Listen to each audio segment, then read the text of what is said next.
What do you make of this basketball team? Who, the Lakers? No, you know who I mean. uh, Number one, I think the expectations for this team going into the season probably were a notch above where they should have been. Um, they had a really nice finish to the second half of the season. Shooting was still a flaw. And then you have Otto Porter hurt during training camp, and he's obviously out for the year. And he was their big free agent acquisition. Yeah. And he kind of on paper, he kind of fit what their need was, and what I think if he's healthy, he could really help them. And so without that, they're kind of like the same team that they were a year ago, and yet they've had a lot of injuries. They have the third most starting lineups in the league. Precious Achua has been out for a long time. Now he's finally back. He was a great story in the second half of the year last year. Chris Boucher's had a disappointing year.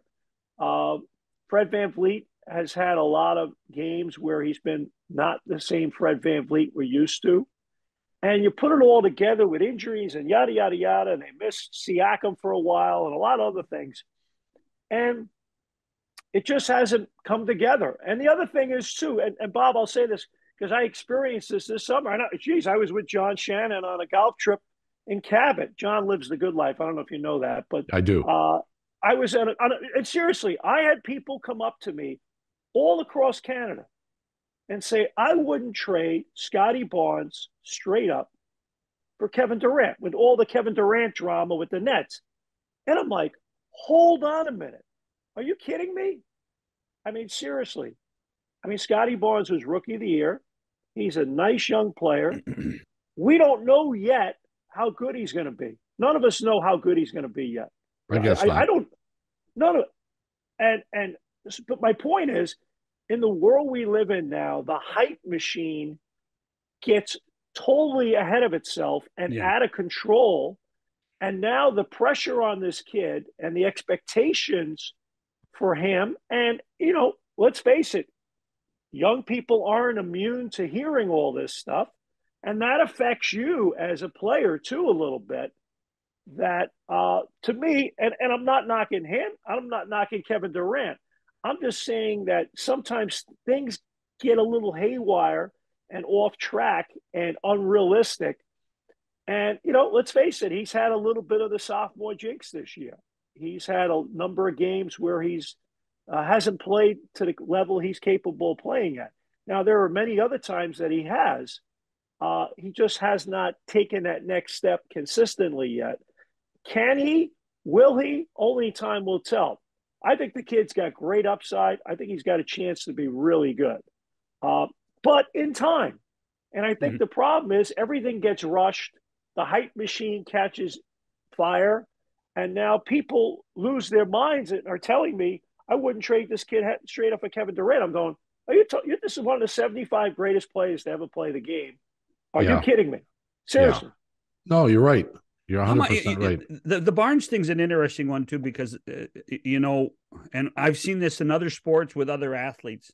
Young guy, good season, then in our country, advertisers go all over him. And I saw more Scotty Barnes commercials. I've seen more Scotty Barnes commercials this year than any other athlete in our country. And that has an adverse effect at times because you start to believe your own stuff, right? No, you're right, and that is kind of what I'm saying is Yeah. that and don't discount the fact that other guys see that too, and the reality is the great Dean Smith wouldn't allow underclassmen any hype whatsoever. And then, the only people that were ever on the cover of the media guide of the North Carolina Tar Heels were the senior class. Now, Wow. obviously, that's years ago. It's a different era, and things are at a totally different level, and they ramped up dramatically. I get that. I respect that. The issue is, to your point, John, uh, I think sometimes the hype machine takes over, and I think it has an adverse effect on young players and development and reality and dialing in every night to what you need to do to be a successful pro athlete over a long period of time. What's the old line? What did Aristotle say? Excellence is a habit, not an act. Who It's did it, about who did he play for? Aristotle? he had a great jump shot. He was a terrific player, Aristotle. Yeah, He could nice really career. ball. He used to ball back in the day in Athens. He was a great player. Well, But hey, he was the original Greek freak, I guess. Huh? Is that right? so, but so I think when you put it all together, it just hasn't come together. They haven't been as connected as together. Now, the last two games against Portland and Charlotte. Now, respectfully to the opponent, I get it's a different opponent, but they look a lot more together, connected. The ball's flying. They're sharing it. They're playing as a team again. So I think there's been some stuff they've had to work through a little bit. And, I'm curious, like the next guy. I mean, we're recording this on a Thursday, and the second half of the season starts tonight against Charlotte, game 42.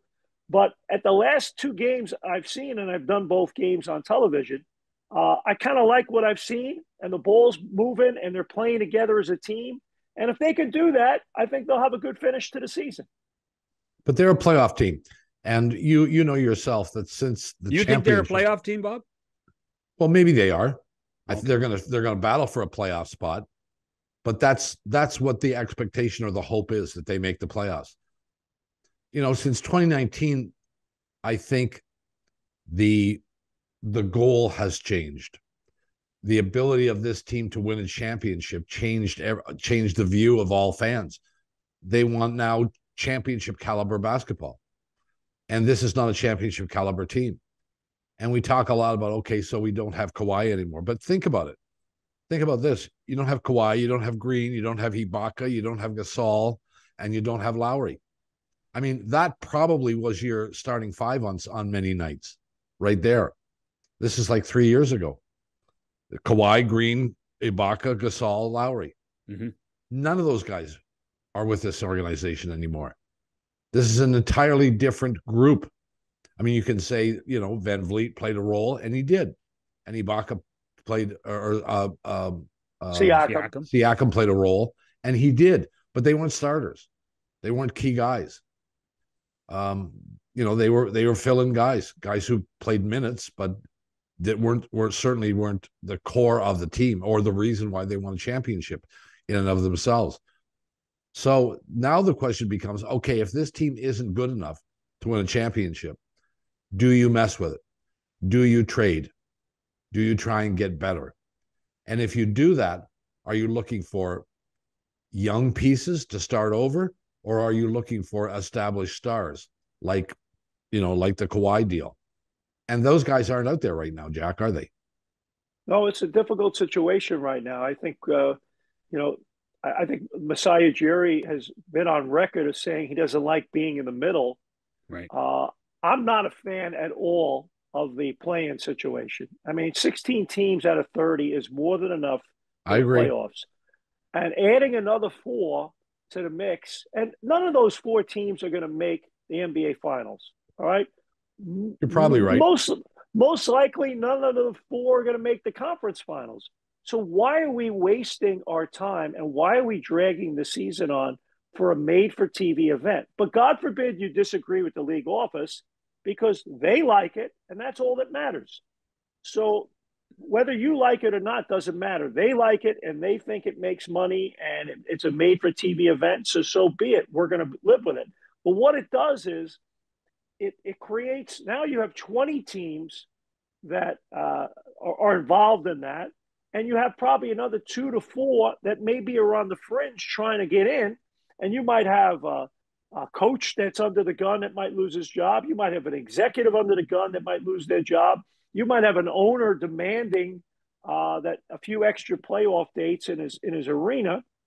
So you put all that together, and it slows the ability for people to execute trades and be bold, because everyone's kind of moving at a little bit slower, glacier-like pace to recognize what their team is and where they're at.